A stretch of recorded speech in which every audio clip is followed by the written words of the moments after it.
talking about the water. Under the CCO and the methodology of how they wish to charge you, stand up, Robbins. Because apparently I'm the local expert on the water now, Ulster. With the two, there's three different models for charging, which I've spoken about before. So under the models that the council currently want to use, there's two formats of charging it, which you get a base rate.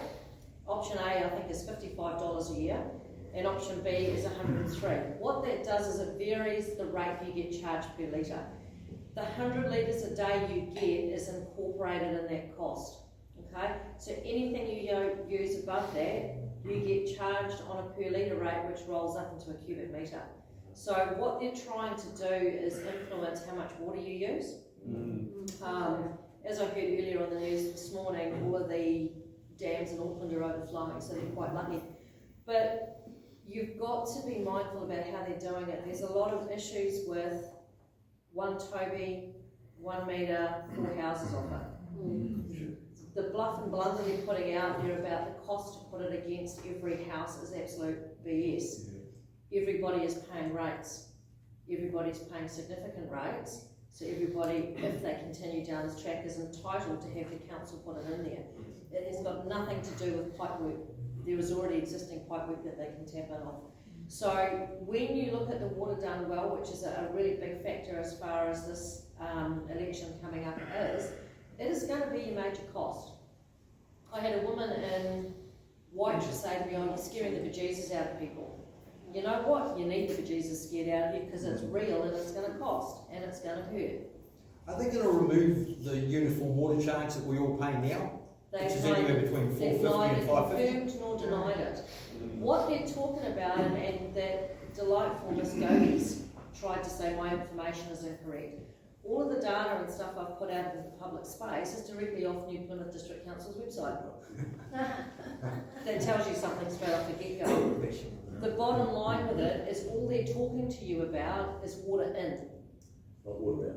Water out's double the cost. Can that CCO, that we can't reduce that now? It hasn't been officially approved, accepted by the government. Or ratified. Or ratified. So we should be able to kick him out. So there should be the option to do such so thing. the government's required this water services goes around every council. They require the information back by September 3rd, which is, as you know, before the election. Yes. Now, again, I want to steal Robin thunder, but this, a lot of these guys are rammed through stuff real quick before they know their backside's on the line. Just, I'm in a situation where there's a floor and a cross legs, and there's two single people up on the top two down the driveway have got families of at least 3 or 4 in the house. How on earth, on 1 metre, how on earth are they going to separate those two families down They're there? not, they're going to arbitrarise it over the 4 houses and you will pay a quarter of the bill. Yeah, I've asked, and to know, or to resound their deafness, is what happens if one of those people doesn't pay their water bill? yeah. They've got one Toby coming in, so what are they going to do? Take it off? I've been to the council before and saw an engineer, and I asked for the map where the water is, where the pipes go, and they haven't got one. So I'm going back to them. I've made a list out of it and asked them all yes or no. And because the age of the houses is way back in the mid-70s, so they could be galvanised pipes, rusting, possible, and leaking. So why should we be paying? The issue with that aspect lies on where the drip line starts and where they deem it's private property and it's not up to council to rectify. If they're saying that the pipe work running in is not, because of the way the subdivision has been done, is not council responsibility, it is the homeowner's responsibility to replace that. I started out in plumbing far too long ago, and in general what they do is they run a line and they branch each house off it. So under those auspices, there's no reason that at each branch you can't have a meter to say this is who's using what. It's something that you need to actually have a look into. Your local plumbers should be able to give you a good idea. If you can turn the water off at your place and not having to turn the water off at your neighbours, you should be able to have a meter. We can't turn the top meter on 1 meter, it turns the whole lot. You don't have a control valve coming into your place. They generally didn't put them in. The only way I can do that is to turn my own toby off, which is inside the extension. Yeah. But not, if you want to turn the, if someone else turns it off, then I haven't got any water. Oh, okay. So if you've got if each section, each route off the main trunk has got a toby on it, then it's up to the council then to put meters on those. Because your toby's already there. I still like to know how they're going to divide it. Yeah, but the overriding issue, and again, I'm being a bit simplistic here, so, invite a bit of discussion when we're having it, is water. You might remember 2 weeks ago we had a bit of rain. A bit of rain, a lot of rain. Now, we live in a province where we've got a big mountain over there with a radial drainage pattern, and the basis of our industry here, aside from oil and gas, is cows. There's no shortage of rain in this province. And again, the fact that this is nationwide, this water service has done well, it's nationwide. It's not just New Plymouth, it's nationwide. I get, hang on, really? We're not short of water here. We're not short of water. Did anybody go to the meeting last week at council regarding water done well? They all cited, who was it Goldie's that cited it, or was it one of the other lines? Oh, you've got the examples of Auckland and Wellington. Auckland and Wellington have got water care. It's a CCO organisation set up outside the council. They are paid by the ratepayers to operate, and it's the biggest dog's breakfast you've ever seen. They referred to Raj, who used to be the CEO of water care in Auckland. He was on an $800,000 figure salary. Paid by who? Paid by the ratepayers. He made the biggest balls up for that organisation that's out there, and you have got Sam Bennett wanting unity in Taranaki region. Unity will destroy everything that you've got. And I can say that hand in heart. I came from Auckland. I know what it's like up there. I spent far too much time going back there. But you've got to be really cognizant of what the facts state. And if they are referring to Raj, who is now doing God knows what, or what they're doing in Auckland, or what they're doing in Wellington, or how wonderful unity for Taranaki is, you will sign your council's death warrant. Your costs will skyrocket. Your services will depart. You think it's bad now. It will only get worse. Now, I've had the pleasure of talking to Mr. Vickery and Ms. Pearce about debt. Now, when you own your own home and you want to sell that and you want to buy something else and you have to have a mortgage, what are you lent on? The value of your property, your ability to repay it. That trumps the lot. We're staring down the barrel of a gun of an $800 million debt with this council with what they're trying to do. Can any one of you pay that? Can your children pay that? No. Because your rates are double overnight. And what I'm looking back, we have only started accumulating debt since they started up their membership with LGNZ. Correct. So, and looking from the term of when Neil Holden started to now, that figure has gone up by, I think it was 260,000 plus. No, 3 times. The scary part sorry. about it is everything he wants to do is done on debt. Borrowed money. You know, borrowing it through LGNZ, which sets us up to be responsible for the other council's debt. Oh yes, but it's cheap money. Now, Marie Pearce turned around and had the audacity to say to me, oh yes, but our PIF fund is at $400 million, and the interest of that outweighs what the $406 million and rising debt is that we've currently got. Well, I would beg to differ on that because the interest they're getting on it doesn't equate to the debt that's going out the door. Does The anybody bottom know what line PIF fund is?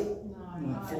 390. 399. So the PIF fund, sorry to interrupt, who doesn't know what the PIF fund is? Right, okay.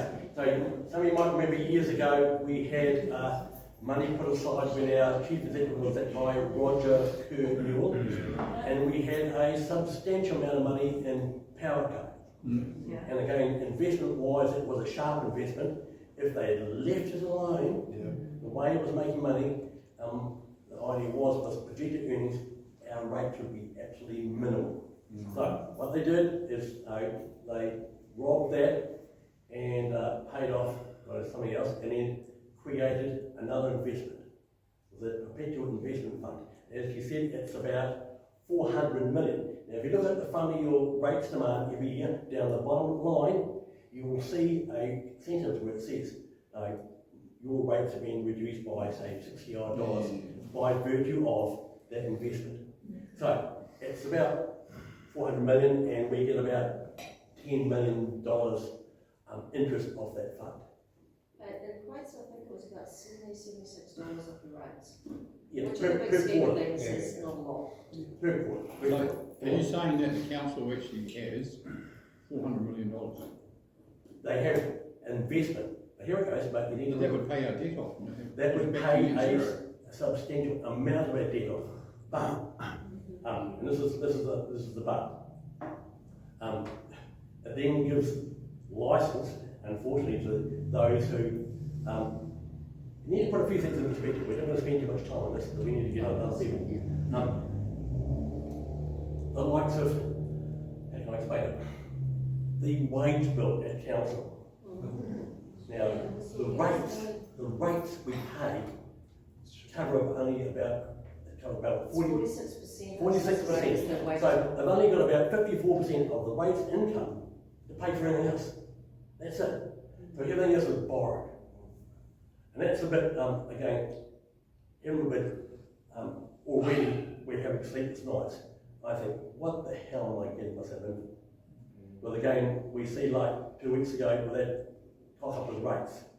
There's a lot of other things. But all we can do realistically is stop it and slow it down. There's no way that I, Kerry or Debbie can deal with $406 million. Straight up. All we do is make a start. To add to what Mark is saying, something that, because we've gone blind going over all of the documentation with the water done well, in some of their data that they've put out, the current rates that are being collected for targeted water rates comes to about $74 million a year. On their expenditure and operational costs for water, it comes in at around about 50. So there's something like $25 million that is surplus to that is no longer available. And it's things like this, you know, I got shut down at council because I called them criminally negligent. And I stand by that because I think they are. There's no financial accountability for the money that is being spent. Part of what Debbie, Kerry and Mark are trying to do is to try and work out how to pull that back. There's a whole lot of stuff that needs to be done behind the scenes to be able to do that, and that includes contract management. What needs to be done, and you know, I see a lot of comments coming through on Facebook pages and things like that.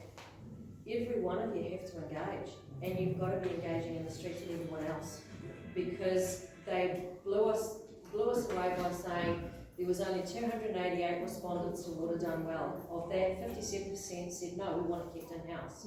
So they took that as license that the majority of the people agreed with them going into a CCO. Okay, so it's very, very difficult to stand back and watch, and I would love to be part of the race with these guys, but I can't.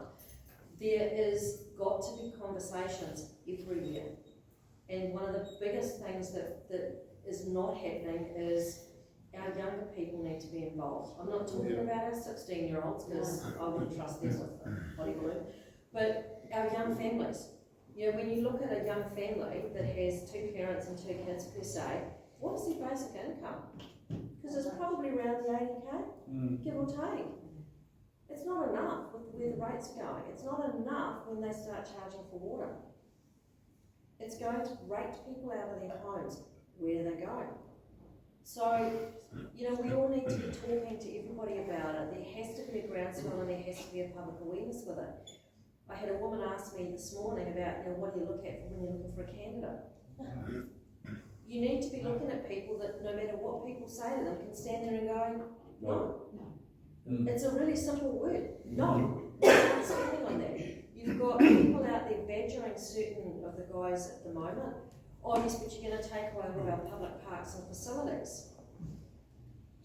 Prioritise what is the most important. I firmly believe that, you know, we have sports grounds all over this delightful little area that we've got. They haven't been maintained for a decade. They're not looked after. The money doesn't get spent there. These guys need that support from you to get over the line with it. They can't do it without all of us talking more about it. We can keep libraries, you know, put them to the purpose they originally started with. We don't need everything else. So water's a big one for me because I know a reasonable amount about it. You've got to start having those conversations. You've got to start pushing back against every councillor sitting around that table. What are you doing about it? Yeah. You've got to stop getting mired in the Tim Tams, for lack of a better thing. It's not structural. Work with the rest of it. I'm going to Right, okay.